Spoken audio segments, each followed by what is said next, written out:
Hello my dear students. Today in this class we will be continuing our magnetic effect of electric current. Okay. So last class we discussed electric generator.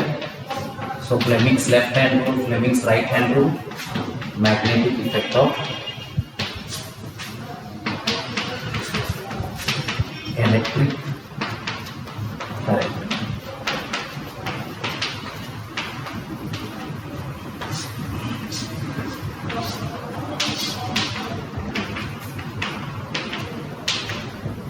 Yes. So in this class we will be discussing magnetic effect of electric current. Okay. So last class we discussed about electric generator. So you should know, state the principle of electric generator, name some sources of direct current. See, I will tell you that one. So there are two types of current. So first I will tell that one only, direct current, then alternating current. Alternating current. So what is direct current?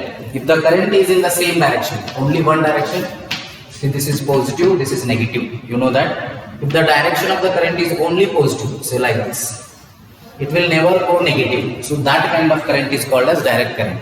So it is having only one direction.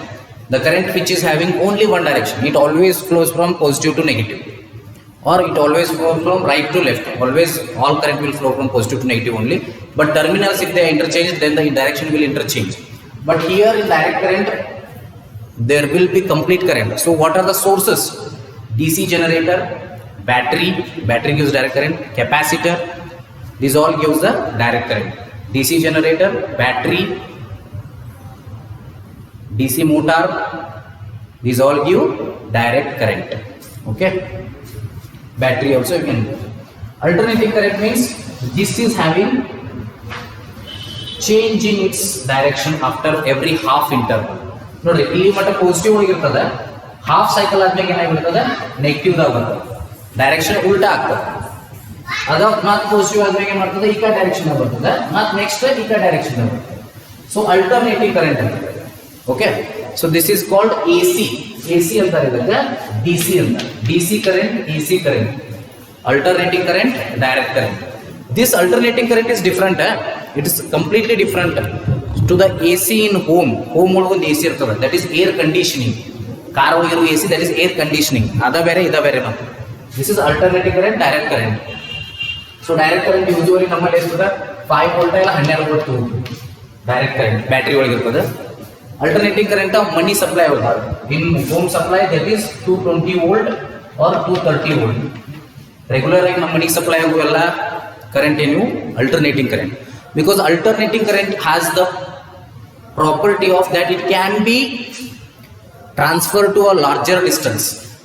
Alternating current can be propagated or can be transferred to large distance. Okay, that is one of the most important benefit of alternating current. Okay, this is regarding direct current and alternating current. So here we will get generator, motor. So that the difference between generator and motor, difference between DC and AC, we all will see that in the next class. Okay, but in this class what we will see domestic electrical circuits. So we are going to study about the domestic electric circuits. Okay, yes. So in this class we are going to study about the domestic electric circuits. Okay. Yes, in our homes we receive supply of electric power through a main supply called mains ಅಂತ ಕರೀತೀವಿ. ನಮ್ಮ ಮನೆ ಒಳಗೆ ಒಂದು mains ಅಂತ ಇರ್ತದೆ. Okay, main supply ಇರ್ತದೆ, ಅದು ಮೇನ್ಸ್ ಇದ್ರೆ ನಮಗೆ ಬರ್ತದೆ ಮನೆ ಒಳಗೆ. You know that. ಒಂದು ಕಡೆ ದೊಡ್ಡ ಮೀಟರ್ ಬೋರ್ಡ್ ಹಾಕಿರ್ತಾರೆ, ಸೊ ಅಲ್ಲಿ ಒಂದು ಮೇನ್ಸ್ ಇರ್ತದೆ. ಇಲ್ಲಿ ಒಂದು ಮೇನ್ ಸಪ್ಲೈ ಅದು. ಫಾರ್ ಎಕ್ಸಾಂಪಲ್ ಲ್ಯಾಪ್ಟಾಪ್ ತಿರುಗಿಸ್ಬೇಕಾಗ್ತದೆ, ನೀವು ನೋಡಿರ್ತೀರಿ, ಗೊತ್ತಿರ್ತದೆ ನಿಮಗೆ. ಟೋಟಲ್ ಮೇನ್ ಸಪ್ಲೈ ಅಲ್ಲ, ಈ ರೂಮಿನ ಮೇನ್ ಸಪ್ಲೈ ಅಂತ ಕರೀತಾರೆ. So I think you can see this. You can see there. So ಇದು ಈ ರೂಮಿನ ಸಪ್ಲೈ, ಇದು main supply.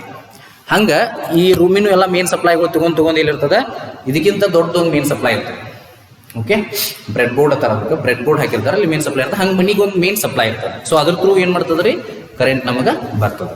Okay, so this is theory concept, that is why I am going line by line. Domestic electric circuit ಇರೋದ್ರಿಂದ theory concept ಆಗ್ತದೆ, ಇದು ಪ್ರತಿಯೊಂದು word important ಆಗ್ತವೆ. So ಅದಕ್ಕೆ ಲೈನ್ ಬೈ ಲೈನ್ ಹೇಳ್ತೀನಿ. Either supplied through over head electric poles or by underground cables. ನೋಡಿ, over head electric poles ಅಂದ್ರೆ ಕಂಬಗಳಿರ್ತಾವೆ ನಿಮ್ಮ ಇದ್ರೊಳಗೆ. There are over head electric poles are inside ಏನಿರ್ತಾವೆ ಟೆಲಿಫೋನ್ ವೈರ್ ಕತೆ ಏನು ಮಾಡ್ತದೆ ಎಲೆಕ್ಟ್ರಿಕ್ ವೈರ್ಸ್ ಇರ್ತಾವೆ, ಅದ್ರ ಥ್ರೂ ಸಪ್ಲೈ ಆಗ್ತದೆ. One of the wires in the supply usually with red insulation cover is called live wire. ನೋಡ್ರಿ, 3 ವೈರ್ ಇರ್ತಾವೆ. ಒಂದು live wire, another wire with black insulation neutral wire. Okay, in our country the potential difference between the two is 220 volt. ಒಂದು red wire ಇರ್ತೈತಿ, ಇನ್ನೊಂದು black wire. Black ಚಿತ್ರ ತೆಗಿ ತ್ರಾಸ ಆಗ್ತೈತಿ. Okay, ನೋಡಿ, ಇನ್ನೊಂದು ವೈರ್ ಇರ್ತದೆ, ದಟ್ ಈಸ್ ರೆಡ್ ವೈರ್. ಇನ್ನೊಂದು ಬ್ಲ್ಯಾಕ್ ಇರ್ತದೆ. ನಾನು ಗ್ರೀನ್ ತೆಗಿಯತ್ನು, ಗ್ರೀನ್ ಒಳಗೆ ವೈಟ್ ಮಿಕ್ಸ್ ಮಾಡ್ತೀನಿ, ಬ್ಲ್ಯಾಕ್ ಬರ್ಬೋದು ಸ್ವಲ್ಪ.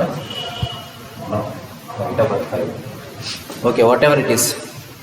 ಸೊ ಬ್ಲ್ಯಾಕ್ ಅಂತ ನೆನಪಿಟ್ಕೋರಿ ನೀವು. So this is black wire and there will be one red wire.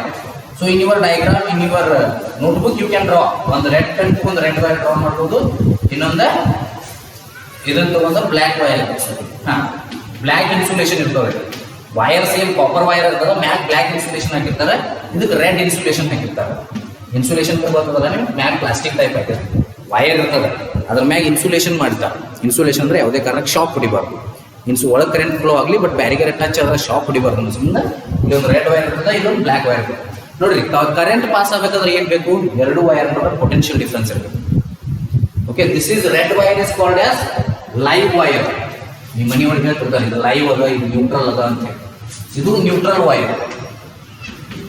Black ವೈರ್ಗೆ ನ್ಯೂಟ್ರಲ್ ವೈರ್ ಅಂತ ಕರಿತೀವಿ, ರೆಡ್ ವೈರ್ಗೆ ಲೈವ್ ವೈರ್ ಅಂತ ಕರಿತೀವಿ. ದಟ್ ಮೀನ್ಸ್ ಇಲ್ಲಿ ಕರೆಂಟ್ ಭಾಳ ಫ್ಲೋ ಆಗ್ತಿರ್ತದೆ, ಎಲೆಕ್ಟ್ರಾನ್ಸ್ ಹೆಚ್ಚಿರ್ತಾವೆ ಇಲ್ಲಿ, ಅದು ಲೈವ್ ವೈರ್. ಲೈವ್ ವೈರ್ ಅಂದ್ರೆ ನ್ಯೂಟ್ರಲ್ ವೈರ್ ಕಡೆ ಕರೆಂಟ್ ಫ್ಲೋ ಆಗ್ತಿರ್ತದೆ. ಓಕೆ, ಲೈವ್ ವೈರ್ನಿಂದ ನ್ಯೂಟ್ರಲ್ ವೈರ್ ಕಡೆ ಕರೆಂಟ್ ಫ್ಲೋ ಆಗ್ತಿರ್ತದೆ. Okay, so difference between the potential is 220 volt. ಎರಡು ಪೊಟೆನ್ಷಿಯಲ್ ನಡುವೆ ಡಿಫ್ರೆನ್ಸ್ ಇರ್ತೈತಿ 220 volt. Potential difference is nothing but voltage. So ನಾವು ಮನಿ ಒಳಗೆ ಯೂಸ್ ಮಾಡುವಂಥದ್ದು 220 ವೋಲ್ಟ್. ಇನ್ ಅವರ್ ಕಂಟ್ರಿ ಇಂಡಿಯಾದಾಗ ಮನಿಗೆ ಡೊಮೆಸ್ಟಿಕ್ ಸಪ್ಲೈದಾಗ ಬರ್ತಕ್ಕಂಥ ಕರೆಂಟ್ದ ವೋಲ್ಟೇಜ್ ಆರ್ ಪೊಟೆನ್ಷಿಯಲ್ ಡಿಫರೆನ್ಸ್ ಎಷ್ಟಿರ್ತದೆ ಅಂತ ಕೇಳ್ತಾರೋ, that is 220 volt. You remember this. Okay, yes. At the meter board in the house, these wires pass into an electricity meter through a main fuse. Through the main switch, they are connected to the lines wire in the house. These wires supply electricity to separate circuits within the house. These wires will supply the electricity to the circuits within the house. Within the house, ಇವ ಏನು ಮಾಡ್ತಾವು? ಎಲ್ಲಾನು ಕರೆಂಟನ್ನು supply ಮಾಡ್ತಾವು. Live wire and neutral wire. So neutral wire ಏನು ಮಾಡಿರ್ತಾರೆ? Ground ಮಾಡಿರ್ತಾರೆ. Neutral ವೈರ್ನ grounding ಮಾಡಿರ್ತಾರೆ. ಯಾಕಂದ್ರೆ ಬಂದಂಥ ಎಲ್ಲ ಎಲೆಕ್ಟ್ರಾನ್ಸ್ಗಳು ಯಾವ ಹೆಚ್ಚೋದು ಅಂದ್ರೆ ಗ್ರೌಂಡಿಗೆ ಹೋಗಿ ನ್ಯೂಟ್ರಲೈಸ್ ಆಗ್ತಾವೆ. ನೋಡ್ರಿ, ಮನ್ಯಾಗ ಒಬ್ಬೊಬ್ರು ಕಂಪ್ಯೂಟರ್ ತೆಗಿ ಸರಿ ತಂಗೆ ಗ್ರೌಂಡ್ ಆಗಲಿಲ್ಲ ಅಂದ್ರೆ ಸ್ವಲ್ಪ ಶಾಕ್ ಹೊಡಿತಿರ್ತಾವೆ, ಯಾಕಂದ್ರೆ ಪ್ರಾಪರ್ ಆಗಿ ಗ್ರೌಂಡ್ ಆಗಿರೋದಿಲ್ಲ. S. Often 2 separate circuits are used, one of 15 ampere current rating for appliances with the higher power rating such as geyser air filter. The other circuit is the 5 ampere current used for bulbs and fans. Nodri, 5 ampere current idu bulbs and fans irtav, 15 ampere current idu geysers coolers adu irtav. Ali hach current hogtati, ille kadim current hogtati. The earth wire, which has insulation of green color, is usually connected to a metal plate deep in the earth near the house. Nodri, innondu wire irtadalla helodu martinde. ಇಲ್ಲೊಂದು earth wire ಅಂತ ಇರ್ತದೆ, ಇದನ್ನ ground ಮಾಡಿರ್ತಾರ. Sorry, ಇದನ್ನ ground ಮಾಡಿರ್ತಾರೆ. So it is green in colour. ಇದೇನಿರ್ತದೆ? Green ಇರ್ತದ colour. ಇದನ್ನ ಗ್ರೌಂಡಿಂಗ್ ಮಾಡಿರ್ತಾರೆ. ಸೊ ಇದ್ರೊಳಗಿರೋ ಎಲೆಕ್ಟ್ರಾನ್ ಏನಾಗ್ತಾವು? ನ್ಯೂಟ್ರಲೈಸ್ ಆಗಬೇಕು ಅಂತ ಹೇಳಿ. This is used as a safety measure, especially for those appliances that have a metallic body. For example, electric press, toaster, table fan, refrigerator. So ಇದನ್ನ refrigerator ಇರ್ಬೋದು, metallic body ಯಾವ್ಯಾವ ಇರ್ತಾವಲ್ಲ ಅವನು ಗ್ರೌಂಡ್ ಮಾಡಿರ್ತಾರೆ. ಗ್ರೌಂಡ್ ಮಾಡಿದ್ರೆ ಏನಾಗ್ತದೆ ಹೇಳ್ರಿ? ಇದ್ರೊಳಗಿರೋ ಎಲ್ಲ ಎಲೆಕ್ಟ್ರಿಕ್ ಕರೆಂಟ್ ಗ್ರೌಂಡಿಗೆ ಹೋಗಿಬಿಡ್ತಾರೆ. ಸೊ ನಮಗೆ ನಾವು ಟಚ್ ಮಾಡಿದ್ರು ಕೂಡ ಅಷ್ಟೊಂದು ಶಾಕ್ ಹೊಡೆಯೋದಿಲ್ಲ. ಅದ ಗ್ರೌಂಡ್ ಮಾಡಿದ್ದಿಲ್ಲ ಅಂದ್ರೆ ಏನಾಗ್ತದೆ ರೀ? ಶಾಕ್ ಹೊಡೆದು ಬರ್ತದೆ. ಅದಾ ನೀವು ಇದನ್ನ ನೆನಪಿಟ್ಕೋರಿ. First one thing, current supply ಆಗಬೇಕು ಅಂದರೆ, ಕರೆಂಟ್ ಪಾಸ್ ಆಗಬೇಕು ಅಂದರೆ ಅಲ್ಲೊಂದು ಪಾತ್ ಇರಬೇಕು. ನೀವು ಎಲೆಕ್ಟ್ರಿಕ್ ಸ್ವಿಚ್ ಹಾಕಕ್ಕೆ ಹೋದಾಗ ಭಾಳ ಮಂದಿ ಏನು ಹೇಳ್ತಾರೆ ಹೇಳ್ರಿ? ಚಪ್ಪಲ್ ಹಾಕೊಂಡು ಇದನ್ನು ಮಾಡಿರಿ ಅಂತ ಹೇಳ್ತಾರೆ, ಕಟಿಯಿಂದ ಇದನ್ನು ಮಾಡಿರಿ ಅಂತ ಹೇಳ್ತಾರೆ. ಯಾವುದೇ ಎಲೆಕ್ಟ್ರಿಕ್ ಸರ್ಕ್ಯೂಟ್ ಆಪ್ರೇಟ್ ಮಾಡಬೇಕಾದ್ರೆ you should use sticks because stick is not a good conductor of heat. So current ಬರುವುದಿಲ್ಲ. ಸೆಕೆಂಡ್ ಒನ್, ಚಪ್ಪಲ್ ಹಾಕೋರಿ ಅಂತ ಹೇಳ್ತಾರೆ. ಯಾಕೆ ಹೇಳ್ತೀನಿ ಕೇಳಿ. ಚಪ್ಪಲ್ ಹಾಕೊಂಡ್ರೆ ಏನಾಗ್ತದೆ, ಸರ್ಕ್ಯೂಟ್ ಬ್ರೇಕ್ ಆಗ್ತದೆ. ನಿಮ್ಮೊಳಗೆ ಕರೆಂಟ್ ಪಾಸ್ ಆಗ್ತಿದ್ರು ಕೂಡ ಚಪ್ಪಲ್ ಒಳಗೆ ಪಾಸ್ ಆಗೋದಿಲ್ಲ. ಸೊ ಅಲ್ಲಿ ಸರ್ಕ್ಯೂಟ್ ಬ್ರೇಕ್ ಆಗ್ತದೆ. ಸರ್ಕ್ಯೂಟ್ ಬ್ರೇಕ್ ಆತಂದ್ರೆ ಕರೆಂಟ್ ಪಾಸ್ ಆಗೋದಿಲ್ಲ. ಓಕೆ, ಸೊ ನೀವು ಇಲ್ಲಿ ಎದಿರಿ ಅನ್ಕೋರಿ, ಈ ಪಾಯಿಂಟ್ ಇಲ್ಲಿ ಕರೆಂಟ್ ಹಿಡಿದಿರಿ. ಓಕೆ, ಸೊ ಇದ್ರ ಥ್ರೂ ನಿಮ್ಗೆ ಪಾಸ್ ಆಗಿ ಹೋಗ್ಬೇಕಾದ್ರೆ ಇಲ್ಲಿ ಸರ್ಕ್ಯೂಟ್ ಇರ್ತದೆ, ಹಿಂಗೆ ಕರೆಂಟ್ ಬರ್ತಿದೆ. ಹೌದಾ, ಇಲ್ಲಿ ಗ್ರೌಂಡ್ ಅದ, ಗ್ರೌಂಡಿಗೆ ಪಾಸ್ ಆಗ್ತದೆ ಹಿಂಗದ. ಓಕೆ, ಗ್ರೌಂಡಿಗೆ ನಾವು ಟಚ್ ಆಗಿರ್ತೀವಿ, ಹಿಂಗೆ ಪಾಸ್ ಆಗಿ ಸರ್ಕ್ಯೂಟ್ ಕ್ರಿಯೇಟ್ ಆಗ್ತದೆ. ಬಟ್ ಇಲ್ಲಿ ಕಟ್ ಆಗ್ತದೆ. ನೀವು ಇಲ್ಲಿ ಏನ್ ಮಾಡಿರ್ತೀರಿ, ಸ್ಲಿಪ್ಪರ್ಸ್ ಹಾಕೊಂಡಿರ್ತೀರಿ. ಹೌದಾ, ಇಲ್ಲಿ ಕರೆಂಟ್ ಕಟ್ ಹಾಕು ಅನ್ಕೋರಿ, ಮುಂದದು ಹೋಗುದಿಲ್ಲ. ಅಲ್ಲಿ ಏನಾಗುದಿಲ್ರಿ, ಮುಂದದ ಹೋಗುದಿಲ್ಲ. ಕರೆಂಟ್ ಅಲ್ಲಿಗೆ ಏನಾಗ್ತತಿ, ಕಟ್ ಆಗ್ತದೆ. ಕರೆಂಟ್ ಇಲ್ಲಿ ಮುಂದೆ ಆಗಿಲ್ಲಲ್ಲ, ಸೊ ಇಲ್ಲಿ ಸರ್ಕ್ಯೂಟ್ ಬ್ರೇಕ್ ಆಗ್ತದೆ. ಅದಕ್ಕೆ ಚಪ್ಪಲ್ ಹಾಕೊಂಡು ಮಾಡಿದ್ರೆ ಶಾಪ್ ಹೊಡೆಯಂಗಿಲ್ಲ ಅಂತ ಹೇಳ್ತಾರೆ. Okay, yes. Next, not only chappal, shoes are which are insulators. Green ವೈರನ್ನು ಎಲ್ಲೆಲ್ಲ ಕನೆಕ್ಟ್ ಮಾಡಿರ್ತಾರೋ, electric press, toaster, table fan, refrigerator ಅದಕ್ಕೆಲ್ಲ ಕನೆಕ್ಟ್ ಮಾಡಿರ್ತಾರೋ. ಮೆಟಾಲಿಕ್ ಬಾಡಿ ಆಗಿರೋದ್ರಿಂದ ಅದ್ರೊಳಗಿರೋ ಎಲ್ಲ ಎಲೆಕ್ಟ್ರಾನ್ಸ್ ಗ್ರೌಂಡ್ ಆಗ್ತಾವು. The metallic board is connected to earth wire which provides low resistance conducting path for current. Thus, it ensures that any leakage of current to the metallic body of the appliance keeps its potential to that of the earth, and the user may not get a severe electric shock. So, ಇದರಿಂದ ಏನಾಗ್ತದೆ, metallic ಬಾಡಿಯನ್ನು ಗ್ರೌಂಡಿಗೆ connect ಮಾಡೋದ್ರಿಂದ ಅಲ್ಲಿ potential difference ಕಡಿಮೆ ಆಗ್ತದೆ. Plus ಏನಾಗ್ತದೆ, ನಾವು ಅದನ್ನು touch ಮಾಡಿದ್ರು ಕೂಡ ಶಾಕ್ ಹೊಡಿಬಹುದು. ಅದ್ರೊಳಗೆ ಕರೆಂಟ್ ಇರೋದ್ರಿಂದ ಹೊಡಿತದೆ, ಬಟ್ ಸಿವಿಯರ್ ಇರೋದಿಲ್ಲ. ವೋಲ್ಟೇಜ್ ಕಡಿಮೆ ಇರೋದ್ರಿಂದ ಕಡಿಮೆ ಪ್ರಮಾಣದ ಶಾಕ್ ಹೊಡಿತದೆ. ಅದನ್ನು ನಾವು ಗ್ರೌಂಡ್ ಮಾಡಲಿಲ್ಲ ಅಂದ್ರೆ ಏನಾಗ್ತದೆ, ಅದ್ರೊಳಗೆ ಎಲೆಕ್ಟ್ರಾನ್ಸ್ ಭಾಳ ಇರ್ತಾವೆ, ಪೊಟೆನ್ಷಿಯಲ್ ಡಿಫ್ರೆನ್ಸ್ ಅಥವಾ ವೋಲ್ಟೇಜ್ ಭಾಳ ಹೆಚ್ಚಿರ್ತದೆ, ಕರೆಂಟ್ ಹೆಚ್ಚು ಫ್ಲೋ ಆಗ್ತಿರ್ತದೆ, ಅವಾಗ ಹೆಚ್ಚಿಗೆ ಶಾಕ್ ಹೊಡಿತದೆ. ಸಿವಿಯರ್ ಶಾಕ್ ಹೊಡೆಯಂಗಿಲ್ಲ ಗ್ರೌಂಡ್ ಮಾಡಿದ್ರೆ. ಓಕೆ, ಪ್ರಾಪರ್ ಆಗಿ ಗ್ರೌಂಡ್ ಮಾಡಬೇಕು. So here is the proper diagram, you can watch here. So there are 3 wires, live wire, neutral wire. So please watch it. ನೋಡ್ರಿ, ಕರೆಕ್ಟ್ ನೋಡ್ರಿ, ನಿಮ್ಮ ಬುಕ್ ಒಳಗೂ ಇರ್ತದೆ ನೋಡ್ರಿ. ಲೈವ್ ವೈರ್ ಅದ, ಕೆಂಪು ಮಾಡ್ಯಾರ ನೋಡ್ರಿ. ನೆಕ್ಸ್ಟ್ ನ್ಯೂಟ್ರಲ್ ವೈರ್ ಅದ, it is black in colour. Earth wire ಅದ, ಗ್ರೀನ್ ಇನ್ ಕಲರ್. ಸೊ ಈ ಮೂರೂ ವರ್ಕ್ ಆಗಬೇಕು. So this diagram you have to practise. Okay, figure 13.20 gives a schematic diagram of one of the common domestic circuits. In each separate circuit, different appliances can be connected across the live and neutral wires. ನೋಡ್ರಿ, parallel ಆಗಿ connect ಮಾಡ್ಯಾರ ಇವು ಮೂರು. ಏನು ಮೂರು different appliances ಅನ್ಕೋರಿ. Fan ಅನ್ಕೋರಿ, ಇದು TV ಅನ್ಕೋರಿ, ಇದು ಇನ್ನೊಂದು ರೆಫ್ರಿಜರೇಟರ್ ಅನ್ಕೋರಿ. ಸೊ ಇವು ಮೂರನ್ನು ಏನು ಮಾಡ್ಯಾರ, ಹಿಂಗೆ ಕನೆಕ್ಟ್ ಮಾಡ್ಯಾರ. ಸೊ ಡಿಸ್ಟ್ರಿಬ್ಯೂಷನ್ ಬಾಕ್ಸ್ ಇರ್ತದ ಅಂತ. Yes, different appliances can be connected across the live and neutral wires. Each appliance has a separate switch to on or off the flow of current through it. In order that each appliance has equal potential difference, they are connected to parallel each other.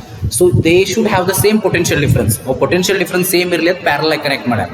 ನಿಮಗೆ ಗೊತ್ತದ, parallel ಆಗಿದ್ರೆ ಅಷ್ಟೇ potential difference same ಇರ್ತದೆ. Series ಆಗಿದ್ರೆ current same ಇರ್ತದೆ, potential difference change ಆಗ್ತದೆ. ಇವು ಪ್ಯಾರಲ್ದಾಗ ಇರೋದ್ರಿಂದ ಏನಾಗ್ತದೆ ಹೇಳ್ರಿ, ಅಲ್ಲಿ ವೋಲ್ಟೇಜ್ ಸೇಮ್ ಆಗ್ತದೆ.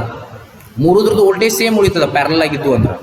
Okay, these 3 supplies will use 220 volt supply. These 3 what we can say is appliances. ನೋಡ್ರಿ, ಎಲೆಕ್ಟ್ರಿಸಿಟಿ ಬೋರ್ಡ್ ಫ್ಯೂಸ್ ಇರ್ತದೆ, ಅದ್ರಾಗಿಂದ ಇವು 2 ವೈರ್ ಬರ್ತಾವೆ. ಅರ್ತ್ ವೈರ್ ಗ್ರೌಂಡ್ ಆಗಿದೆ, ಇದು ಅರ್ತ್, ಇದು ಅರ್ತ್ ಇಂದ ಗ್ರೌಂಡ್ ಆಗಿ ಇಲ್ಲಿ ಬಂದೈತಿ. ಸೊ ಅಲ್ಲಿಂದ ಏನು ಹೋಗ್ತದೆ, ಎಲೆಕ್ಟ್ರಿಸಿಟಿ ಮೀಟ್ರಿಗೆ ಹೋಗ್ತದೆ. ಬೋರ್ಡ್ ಫ್ಯೂಸ್ ಅಂದ್ರೆ ಯಾವ ತಿಳ್ಕೊಂತೀರಿ ನೀವು, KV.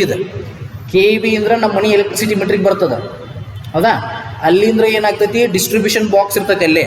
ಸೊ ಅದ್ರೊಳಗೆ ಡಿಸ್ಟ್ರಿಬ್ಯೂಟ್ ಆಗಿ ಏನಾಗ್ತೈತಿ, ಸಪ್ರೇಟ್ ಆಗ್ತದೆ ಡಿಫ್ರೆಂಟ್ ಅಪ್ಲಯನ್ಸ್ಗಳಿಗೆ. ಸೊ ಅದಕ್ಕೆ ನಾವು ಸಪ್ರೇಟ್ ಬಟನ್ ಕ್ರಿಯೇಟ್ ಮಾಡ್ಬೋದು, ಆನ್ ಆಫ್ ಅಂತ ಹೇಳಿ. Yes, okay. Next will go through the next. Electric fuse is an important component of all domestic circuits. We have already studied the principle and working of fuse in the previous chapter. Fuse ಬಗ್ಗೆ ನಾವು last ಕಲ್ತೀವೋ ಇಲ್ಲೋ, heating effect of electric current ಒಳಗೆ one of the main use is fuse. ಏನು ಮಾಡ್ತದೆ, it should be connected in series always. If more current comes, it melts. Okay, and circuit will break. Then there will be no flow of current and the component of the circuits will not get damaged. Okay, a fuse in a circuit prevents damage to the appliances. Yes, a fuse in a circuit prevents damage to the appliances and the circuit due to overloading. Circuit ಅನ್ನ overloading ಆಗೋದ್ರಿಂದ it will prevent, and it prevents the damage to the appliances. Overloading can occur when the live wire and the neutral wire come into direct contact. Yes, this is beautiful. See here what happens. Live wire ಅಂದ್ರೆ ಇದು red wire ಮತ್ತು ಇದು black wire. ಸ್ವಲ್ಪ ದೂರ ಇರಬೇಕ್ರಿ ಇವು. By mistake ಏನಾದ್ರೆ ಸಮೀಪ ಬಂದು ಟಚ್ ಅದು ಅನ್ಕೋರಿ, ಬೈ ಮಿಸ್ಟೇಕ್ ಟಚ್ ಅದು ಅನ್ಕೋರಿ, ಅದಕ್ಕೇನಂತಾರ ಶಾರ್ಟ್ ಸರ್ಕ್ಯೂಟ್ ಅಂತ. ಶಾರ್ಟ್ ಸರ್ಕ್ಯೂಟ್ ಆಗಿ ದೊಡ್ಡ ದೊಡ್ಡ ಬಿಲ್ಡಿಂಗ್ಗಳು ಉರಿ ಹಚ್ಚಿರ್ತಾವೆ ನೋಡಿರಿ ನೀವು. ದೊಡ್ಡ ದೊಡ್ಡ ಬಿಲ್ಡಿಂಗ್ದಾಗ ಬೆಂಕಿ ಅನಾಹುತ ಆಗೈತೆ ಅಂತ ಕೇಳ್ತಾರೆ. ಯಾಕಂದ್ರೆ ಶಾರ್ಟ್ ಸರ್ಕ್ಯೂಟ್. ಶಾರ್ಟ್ ಸರ್ಕ್ಯೂಟ್ ಅಂದ್ರೆ ಏನಾಗ್ತದೆ ಅಂದ್ರೆ ಇದಕ್ಕೆ ಈ ವೈರ್ ಟಚ್ ಅಂದ್ರೆ ರೆಸಿಸ್ಟೆನ್ಸ್ ಜೀರೋ ಆಗಿಬಿಡ್ತದೆ. ರೆಸಿಸ್ಟೆನ್ಸ್ ಅಂದ್ರೆ ಏನು? ಕರೆಂಟ್ ಅಪೋಸ್ ಮಾಡೋದು. ಕರೆಂಟ್ ಭಾಳ ಇರ್ತದೆ ರೀ, ಅದಕ್ಕೆ ಅಪೋಸ್ ಮಾಡಾಟ್ಲಿ ಅದು ಸ್ವಲ್ಪ ಹರಿತಿರ್ತದೆ. ಇಲ್ಲಿ ರೆಸಿಸ್ಟೆನ್ಸ್ ಜೀರೋ ಆತ ಅನ್ಕೋರಿ, ಕರೆಂಟ್ ಹೆಂಗೆ ಬೇಕಾದಂಗೆ ಹರಿಲಿಕ್ಕತ್ತು. ಭಾಳ ಸ್ಪೀಡ್ಲಿ ಹೈ ಲೆವೆಲ್ ಕರೆಂಟ್ ಬರ್ತದೆ. So that high level current ಆ ಥಿಕ್ನೆಸ್ ತಡೆಯೋಕ್ಕಾಗೋದಿಲ್ಲ, ಅದು ಆ ವೈರ್ ಥಿಕ್ನೆಸ್ಗೆ ತಡೆಯೋಕ್ಕಾಗೋದಿಲ್ಲ, ಅದನ್ನು ದಾಟಿ ಹೊರಗೆ ಬರ್ತದೆ. ವೈರ್ದು ಥಿಕ್ನೆಸ್ ದಾಟಿ ಹೊರಗೆ ಬೆಂಕಿ ರೂಪದಾಗ ಬಂದುಬಿಡ್ತದೆ. So that produces lot of heat. ಆ ಬೆಂಕಿ ರೂಪದಾಗ ಹೊರಗೆ ಬಂದ್ರೆ ಅಲ್ಲಿ ಸುತ್ತಮುತ್ತಲ ಬೆಂಕಿ ಹತ್ಕೋತಂದ್ರೆ ಉಳಿದದಕ್ಕೆಲ್ಲ ಬೆಂಕಿ ಹತ್ಬಿಡ್ಲಿಕ್ಕತ್ತದ. ಓಕೆ, ಈ ಸಣ್ಣ ಪ್ರಮಾಣದಾಗ ಹೋಗೋದು ದೊಡ್ಡ ಪ್ರಮಾಣದಾಗ ಆಗ್ತದೆ ಕರೆಂಟ್. ಅದು it is not easy thing, it has high power. So that is what current. ಅದಕ್ಕೆ ಹೈ ಪವರ್ ಇರ್ತದೆ. So that creates overloading. Short circuit ಅಥವಾ ಓವರ್ಲೋಡಿಂಗ್ ಆಗ್ತದೆ. So overloading, live wire and neutral wire when they come in contact with each other, low resistance creates and that creates overloading. That will produce damages. Okay, overloading can occur when that this occurs when the insulation of wires is damaged or there is a fault in the appliance. ಒಂದು appliance fault, overloading ಯಾವಾಗ ಆಗ್ತದೆ? ಇದರದ್ದು insulation ಹೋಗಿರ್ಬೇಕು, ಇದರದ್ದು insulation ಹೋಗಿರ್ಬೇಕ್ರಿ. ಮತ್ತೆ ಹೌದಾ ಇಲ್ಲ? ಇಲ್ಲಿ insulation ಇತ್ತಂದ್ರೆ ಓವರ್ಲೋಡಿಂಗ್ ಆಗೋ ಸಮಸ್ಯೆನ ಬರಂಗಿಲ್ಲ. ಇದಕ್ಕೂ ಇನ್ಸುಲೇಟರ್ ಹಾಕಿರ, ಇದಕ್ಕೂ ಇನ್ಸುಲೇಟರ್ ಹಾಕಿರ, ಟಚ್ ಆದ್ರೂ ಕರೆಂಟ್ ಫ್ಲೋ ಆಗೋದಿಲ್ಲ, ಯಾಕಂದ್ರೆ ಮ್ಯಾಗ್ ಇನ್ಸುಲೇಷನ್ ಇರ್ತದೆ. ಒಂದ್ ವೇಳೆ ಇದ್ರದ್ದು ಇನ್ಸುಲೇಷನ್ ಫೇಲ್ ಆಗಿತ್ತು, ಇದ್ರದ್ದು ಇನ್ಸುಲೇಷನ್ ಫೇಲ್ ಆಗಿತ್ತು, ಅಥವಾ ಅಪ್ಲಯನ್ಸ್ ಏನಾದ್ರು ಡ್ಯಾಮೇಜ್ ಇತ್ತು ಅಂದ್ರೆ ಓವರ್ಲೋಡಿಂಗ್ ಆಗ್ತದ.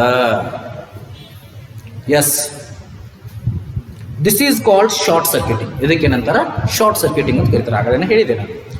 The use of an electric fuse prevents the electric circuit and the appliance from a possible damage by stopping the flow of unduly highly electric current.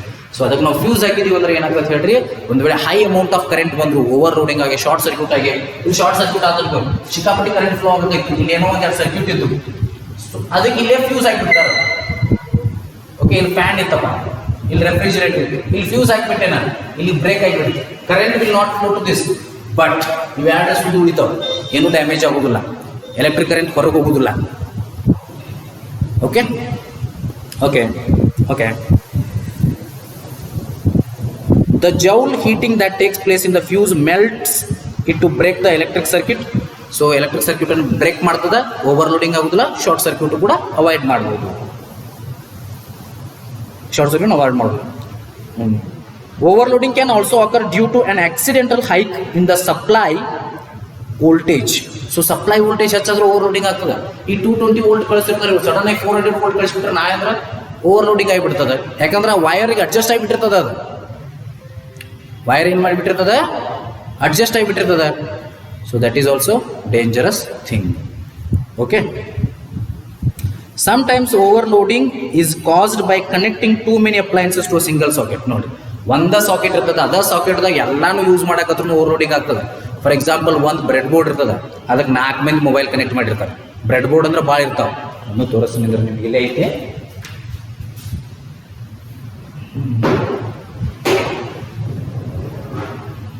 S, you can see the bread board here. Can it come or not? Yes, ಇಲ್ಲಿ ಅದ ನೋಡ್ರಿ bread board.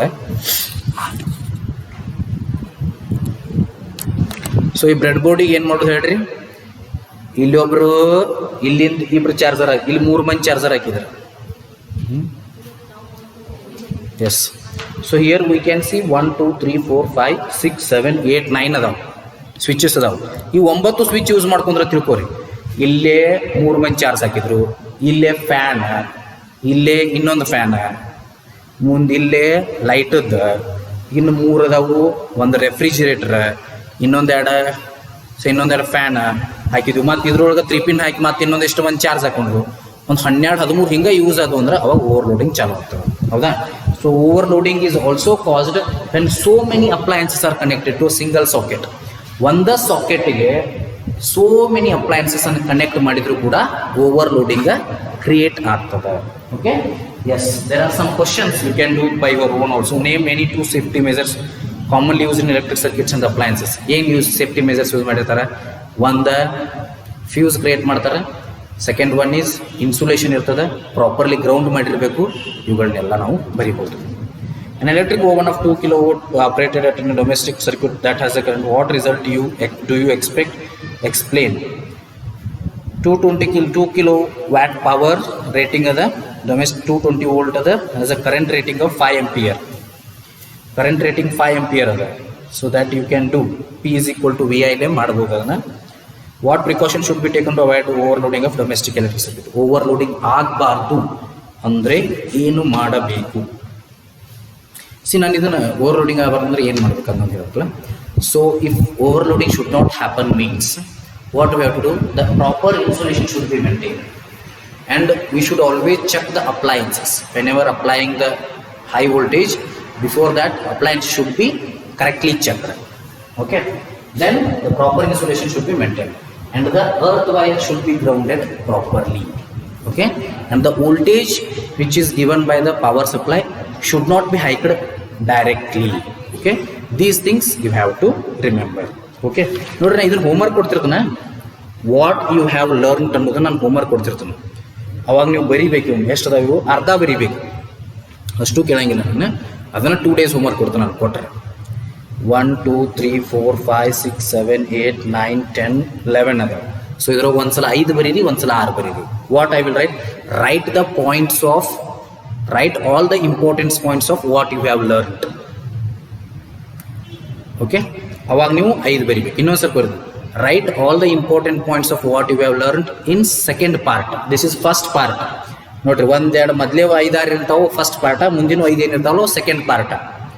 ಮುಂದಿನ chapter ಒಳಗೆ ಒಂದು 10 20 ಇದು ತಿಳ್ಕೊರಿ. ಮೊದಲೇ 10 first party, ಮುಂದಿನ 10 second party. ಅದಾಗ ಹೋಮ್ವರ್ಕ್ ಕೊಡ್ತೇನೆ ನಾನು. Okay, so you have to do that. ಮುಂದೆ ಇವುಗಳನ್ನು ಎಕ್ಸಸೈಸು ಸಾಲ್ವ್ ಮಾಡಬೇಕು. 18 ಕ್ವಶನ್ ಅದಾವ ಇವು, ನಾ ಡಿಸ್ಕಸ್ ಮಾಡ್ತೇನಂತ. ಓಕೆ, ಇದನ್ನು ಡಿಸ್ಕಸ್ ಮಾಡೋಕ್ಕಿಂತ ಮುಂಚೆ ಇನ್ನೂ ಒಂದಿಷ್ಟು ಕಾನ್ಸೆಪ್ಟ್ ಉಳ್ದಾವ ಇದ್ರೊಳಗೆ. ಏನು ಉಳ್ದಾವ್ರಿ ಕಾನ್ಸೆಪ್ಟ್?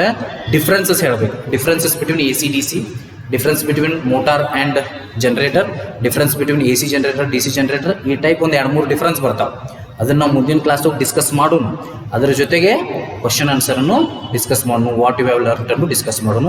ಸೊ ಹಿಂಗೆ ಇದು ಕಂಟಿನ್ಯೂ ಆಗಲಿ. ಸೊ ಇಲ್ಲಿಗೆ ನಿಮ್ಮದು mostly in I think 3 class, maybe 3 class or 4 class maximum. I think 3 or 4 class maximum. I will finish off this complete chapter with exercise also. Okay, then after that we will see the remaining things in the next class. So ಈಗ start ಮಾಡಿರಿ ನೀವು. Next ಯಾವ ಚಾಪ್ಟರ್ನ start ಮಾಡಬೇಕು? Mostly 1-2 ಕಳಿಸಿದ್ರೆ ಅವಾಗ ಎಸಿಡ್ಸ್ base and salt ಚಾಲೂ ಮಾಡಿರ್ತಾರೆ ಅಂತೇಳಿ ನೋಡೋಣ. ಅದನ್ನ ಚಾಲೂ ಮಾಡೋಣ, ಅಥವಾ ಬಯಾಲಜಿ ಚಾಲೂ ಮಾಡೋಣ ಅಂದ್ರೆ ಅದಕ್ಕೆ ಚಾಲೂ ಮಾಡೋಣ, ಅಥವಾ ಇದನ್ನು ಕಂಟಿನ್ಯೂ ಮಾಡೋಣ ಸರ್ ಇನ್ನೊಂದು ಯಾವುದಾರೆ ಅಂದ್ರೆ ಅದನ್ನು ಕಂಟಿನ್ಯೂ. ಲೈಟ್ ಐತಿ ಅಥವಾ ಪಿರಿಯಾಡಿಕ್ ಟೇಬಲ್ ಐತಿ, ಸೊ ಅದನ್ನ ಯಾವ್ದಾರು ಚಾಲೂ ಮಾಡೋಣ ಅದನ್ನ. So it depends. Mostly acids base and salt is better ಅಂತ ನನಗೆ ಅನಿಸುತ್ತೆ. ಸೊ ಯಾಕಂದರೆ ಕೆಮಿಸ್ಟ್ರಿ ರಿಯಾಕ್ಷನ್ ಸ್ವಲ್ಪ ಮರ್ತಿರ್ತೀವಿ ನೀವು, ಆ ಕಡೆ ಶಿಫ್ಟ್ ಆಗೋಣ. ಬಟ್ ಇನ್ನೂ 3 ಕ್ಲಾಸ್ ಆದ್ಮ್ಯಾಗ. Okay, so you message me which chapter shall I start next. Okay, thank you, we'll see the remaining things in the next class. ನೋಡಿ, ಈಗಾಗಲೇ ನಾನು ವಿಡಿಯೋಸ್ ಕಳಿಸಿದ್ದೀನಿ ಜನರೇಟರ್ದು ಮೋಟರ್ದು. ಅವ್ನು ನೋಡ್ರಿ ಚಂದಂಗೆ. ತಿಳಿಲಿಲ್ಲ ಅಂದ್ರೆ ಒಂದ್ಸಲ ಫ್ರೈಡೇ, ಬೆಟರ್ ಫ್ರೈಡೇ ನೀವು ಸ್ಕೂಲಿಗೆ ಬರ್ರಿ. ಬಂದ ನೀವು ಫ್ರೆಂಡ್ಸ್ ಬಂದ್ರೆ ಭಾಳ ಚಲೋ. ಅಷ್ಟು ಒಮ್ಮೆ ಬಂದ್ರೆ ಚಲೋ. ಒಬ್ಬೊಬ್ಬರು ಬಂದ್ರೆ ನಾನು ಬಳಿ ತಿಳ್ಸೋಕೆ ಆಗೋದಿಲ್ಲ. ತಿಳಿಸ್ಬೋದು, ಬಟ್ ನಾನು ಇಲ್ಲಿ ಕ್ಲಾಸ್ ಇರ್ತಾವಲ್ಲ, ಸೊ ಇದು ಡಿಫಿಕಲ್ಟ್ ಆಗ್ತದೆ. ಬಳಿ ತಿಳಿಸೋದ್ರಿಂದ ನಾನು ಇಲ್ಲಿ ಕ್ಲಾಸ್ ಇರ್ತಾವೆ, ಸ್ವಲ್ಪ ಟೈಮಿಂಗ್ ಪ್ರಾಬ್ಲಮ್ ಕ್ರಿಯೇಟ್ ಆಗ್ತದೆ. ಸೊ ಅದಕ್ಕೆ ನೀವು ಅಷ್ಟು ಫ್ರೆಂಡ್ಸ್ ಕೂಡ ಬಂದ್ರೆ ಒಮ್ಮೆ ನಿಮ್ಗೆ ಇಲ್ಲ ಚಂದಂಗೆ ತಿಳಿಸಿ ಹೇಳ್ತಾನು. ಸೊ ತಿಳಿದಂತ ಅನ್ಕೊಂಡಾನೆ ಎಲೆಕ್ಟ್ರಿಕ್ ಜನರೇಟರ್ ಮೋಟರ್. ತಿಳಿದಿದ್ದಿಲ್ಲ ಅಂದ್ರೂ ಕೂಡ I will teach you once again if you come here. Okay, thank you. Will see the remaining things in the ಮುಂದಿನ ಕ್ಲಾಸ್. ಬಾಯ್.